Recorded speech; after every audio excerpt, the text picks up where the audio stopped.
अब हम 5G और 4G के ज़माने में 2G और 3G को चलाएंगे तो होगा क्या, ये आप खुद समझो सर। अब जो जनरेशन एक्टिवा की आ रही है, जो पहले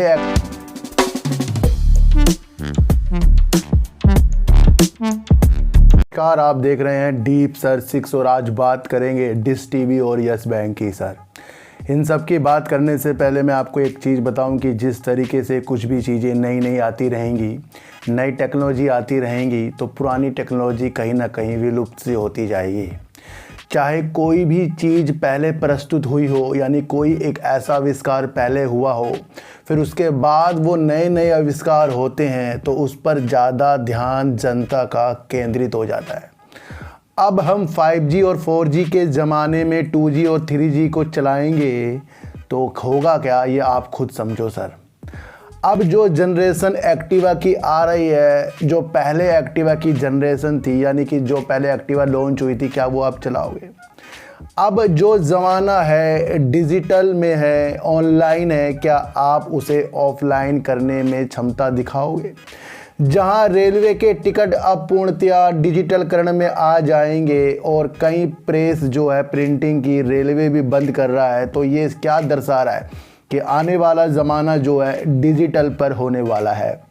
इसी तरीके से अगर कोई DTH में ज़्यादा सुविधा अच्छी देगा, यानी कि जियो हो गया, एयरटेल हो गया और आपका टाटा स्काई हो गया और आपका हो गया सर डिश टीवी, तो आपको एक चीज़ समझ लेनी चाहिए कि जियो जिस तरीके से अपने प्लान में एक एक चीज़ें वृद्धि करता जा रहा है, उसके जियो फाइबर से आप अपना ऑनलाइन टीवी भी देख सकते हो, तो ये सुविधा कितनी बेस्ट है। इसी तरीके से एयरटेल भी अपने जियो फाइबर में इसी तरीके की नेट और अपने न्यूज़ चैनल और जितने भी न्यूज़ टेलीविज़न के चैनल आते हैं उसकी सुविधा दे रहा है, तो ये कितनी बेस्ट एक चीज़ है। इसी तरीके से टाटा स्काई भी इस तरीके की क्षेत्र में लग चुका है, लेकिन डिश टीवी इस क्षेत्र पर मुझे लगता हुआ नज़र नहीं आ रहा है। वो सिर्फ उसी पर आधारित है जो सिर्फ डोर टू डोर जो आपका डिजिटल चैनल जो आते हैं उस पर दिखाने के लिए, वो HD हो चाहे फिर वो नॉन HD हो, उसके लिए वो काम कर रहा है। लेकिन आपको अब ये देखना पड़ेगा जिस तरीके से इंटरनेट की सुविधा ज़्यादा से ज़्यादा बढ़ती जा रही है और जियो और एयरटेल और टाटा स्काई कैप्चर करता जा रहा है, वहाँ पर जो वजूद डिश टीवी का उलझनों में है और वो और उलझनों में अब आ गया है, क्योंकि कंपनी ने जो अपना लॉस प्रस्तुत कर दिया है Q4 में, जो करीब 1720 करोड़ रुपए का इनका लॉस आया है सर। ये आपको देखना चाहिए कि कंपनी का दिन प्रतिदिन लॉस आ रहा है और कहीं ना कहीं ये उलझनों में फंसा हुआ है यस बैंक का, और अलग तरीक़ों से जो इनका मैनेजमेंट है उसकी स्थितियों में डिश टीवी हमेशा फंसता हुआ नज़र आ रहा है। अपना रेवेन्यू को भी इन्होंने 21.45% कम करके 504 करोड़ पर ला दिया है, यानी कि इनका रेवेन्यू भी दिन प्रतिदिन कम होता जा रहा है। और उसके बाद 1720 करोड़ रुपए की इनकी जो लॉस आया है, उसे देखते हुए आगे की दिशा इसके अंदर मुझे बिल्कुल भी सही सी नहीं लग रही है, क्योंकि आपको पता है कि यस बैंक काफ़ी जोर अपना पैसा लेने के लिए सुभाष चंद्रा जो इसके मालिक हैं उनके ऊपर लगा चुका है, यानी कि यस बैंक का करीब 25.6% का हिस्सेदारी शेयर होल्डिंग जो सबसे बड़ी है यस बैंक की है। इसलिए यस बैंक चाहता है कि वो अपने 2 इंडिपेंडेंट डायरेक्टर को इनके बोर्ड में बिठाए, और ये 18 महीने की जो लड़ाई है ना अब समाप्त होती हुई दिखाई दे रही है। 13 मार्च 2023 को सुभाष चंद्रा की तरफ से ये कह दिया गया है कि वो 2 डायरेक्टर, इंडिपेंडेंट डायरेक्टर अपने बोर्ड में यस बैंक के बिठा सकता है। यहाँ तो एक मसला ये हुआ है क्योंकि सबसे बड़ा यस बैंक इसके अंदर अपना एक शेयर धारक है,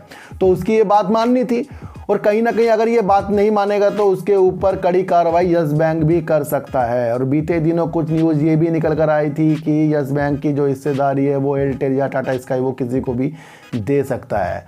तो हमारी मंशा इस कंपनी में आगे जाकर अच्छी सुविधा के अनुसार तब लग सकती है जब कंपनी अपने में कुछ ग्रोथ करे, और मुझे ग्रोथ की चीज़ें इसके अंदर नज़र नहीं आ रही है, क्योंकि जियो एयरटेल ने ज़्यादा कैप्चर अपने जियो फाइबर एयरटेल फाइबर की वजह से कर लिया है, और वहाँ इंटरनेट के साथ साथ ये जो टीवी चैनल होते हैं उसकी सुविधा भी वो दे रहा है। तो हम क्या देखना चाह रहे हैं, जो शुरू में मैंने आपको बताया ना कि पुरानी चीज़ों को लोग त्याग कर अब नई चीज़ों की तरफ बढ़ रहे हैं, डिजिटलकरण की तरफ बढ़ रहे हैं, तो उसकी सुविधा देने वाले टाटा स्काई, जियो और आपका एयरटेल लगे हैं। तो वहाँ पर ये जो है बड़ा काम तो है इसका डिश टीवी का, लेकिन अगर डिश टीवी का बड़ा काम है तो फिर इसका इतना ज़्यादा लॉस और ये रेवेन्यू में कमी क्यों आ रही है। और किसी भी कंपनी को देखने का सबसे आसान तरीका यही है, आप उसके प्रॉफिट और लॉस हो, आप उसके वर्क को देखो कि उसके रेवेन्यू में ग्रोथ हो रही है नहीं हो रही है, ये आपको देखकर चलना पड़ेगा।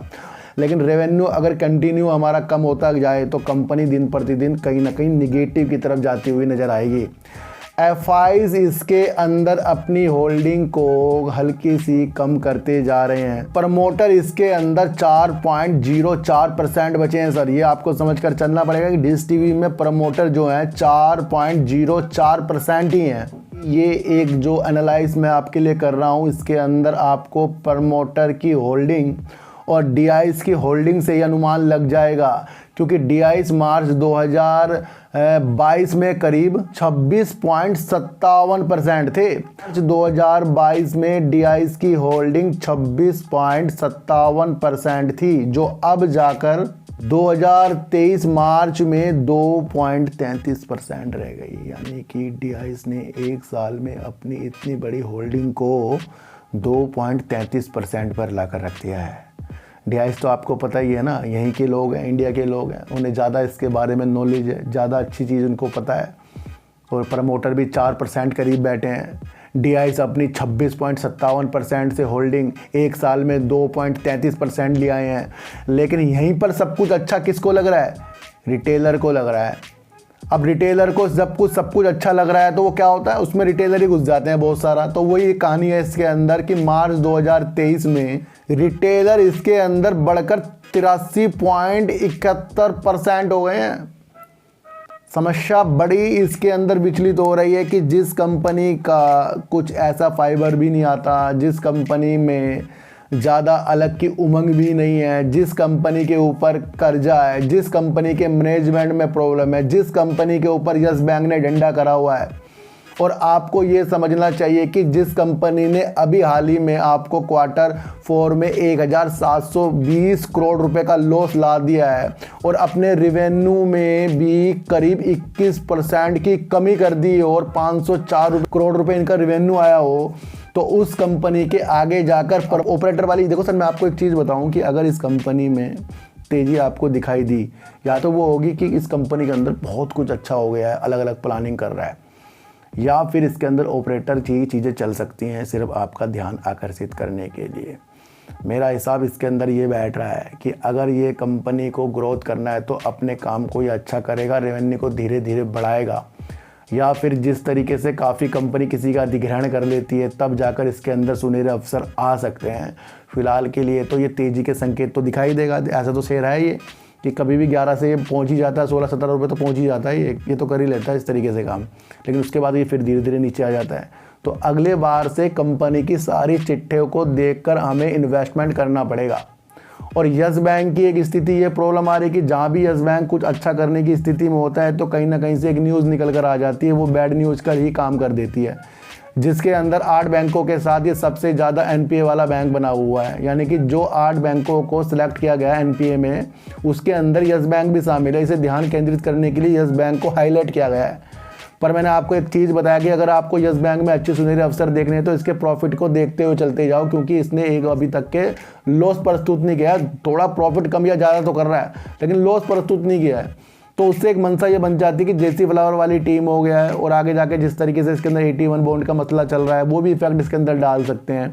पर अगर आपका लंबे दूरी का विषय है तो यस बैंक एक अच्छा आपके लिए शेयर हो सकता है। वो इसलिए हो सकता है क्योंकि बड़े बड़े काम जो है फिर यस बैंक को क्यों दिए जा रहे हैं, यह भी आपको समझ कर चलना पड़ेगा। तो यस बैंक अगर इतना होता तो इसे वैश्विक स्तर के अनुसार जो चीज़ें दी जा रही थी, जैसे पहले रूस के साथ अकाउंट खोलने वाली चीज़ें में नाम इसका आया था, तो कहीं ना कहीं यस बैंक आगे जाकर प्रॉफिट कर सकता है। सारा मसला ये है कि डिश टीवी से यस बैंक जुड़ा हुआ है। यस बैंक को अगर डिश टीवी पैसा देता है तो यस बैंक की बल्ले बल्ले, या फिर डिश टीवी के ऊपर यस बैंक प्रॉब्लम करता है तो डिश टीवी प्रॉब्लम में आने वाला है। अभी इनको जो 18 महीने की लड़ाई थी इंडिपेंडेंट डायरेक्टर की, वो 13 मार्च 2023 को एक न्यूज़ निकल कर आई थी जिसके अंदर इसने मंजूरी दे दी है। तो ये एक पॉजिटिव संकेत हो सकते हैं, लेकिन दूरी तक इसके पॉजिटिव संकेत को आपको बनाकर नहीं रखना पड़ेगा। तो मेरा एक दूसरा चैनल भी है जिसका नाम है सार्थक बाजार से, उसके अंदर आज सुजलॉन एनर्जी हो गया, जीवन स्मॉल फाइनेंस बैंक हो गया और आपका वेदांता का रिव्यू मैंने किया है, उसको भी आप एक बार देख लेना, क्योंकि मेरे रिव्यू जो अलग होते हैं साइकोलॉजी पर आधारित होते हैं। बल्कि ये नहीं कि आपके सामने पूरी बैलेंस शीट निकाल दी और ये देख लो जी इसमें क्या क्या हो रहा है। ऐसे तो आप खुद भी देख सकते हो स्किनर में जाकर भाई कितने प्रमोटर हैं, कितना ROE है इसका, हर चीज़ें आप देख सकते हो। वो चीज़ जो आप खुद देख सकते हो वो तो फिर दूसरों के द्वारा देखने में क्या मज़ा है उसका। मैं आपको वो दिखाता हूँ जो चीज़ आपको नहीं देख पाते, तो वो चीज़ मेरे दिखाने का मकसद है। इसलिए मेरे दूसरे चैनल पर आइए, इसका नाम है सार्थक बाजार से, और भी डिश टीवी से हमें दूर रहना पड़ेगा। तो फिर मिलेंगे आपसे नई वीडियो के साथ, जब तक के लिए नमस्कार।